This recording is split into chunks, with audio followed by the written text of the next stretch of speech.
ধন্যবাদ আপনাদের।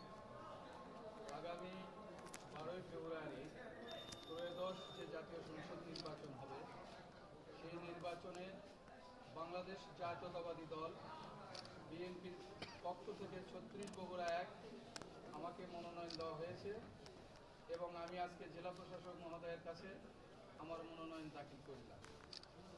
আমি বিশ্বাস করি 1971 সাল এবং তারপর মহান স্বাধীনতার ঘোষক শহীদ রাষ্ট্রপতি জিয়াউর রহমানের নেতৃত্বে যেরকম বাংলাদেশে বহুদলীয় গণতন্ত্র প্রতিষ্ঠা হয়েছিল এবং তার প্রিয় সহধর্মিণী সাবেক প্রধানমন্ত্রী দেশনেত্রী বেগম খালেদা জিয়ার নেতৃত্বে স্বৈরাচার মুক্ত বাংলাদেশ হয়েছিল।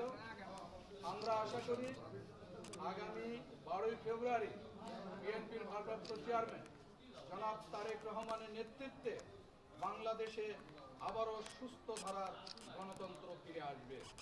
আমরা মনে করি তারেক রহমান যেটা বলেছে, 9 পিণ্ডি নয় দিল্লি, নয় অন্য কোনো দেশ, সবার আগে বাংলাদেশ। আপনি যেটা বলেছেন, আসলে সব শেষ যেটা হয় সেটাই চূড়ান্ত,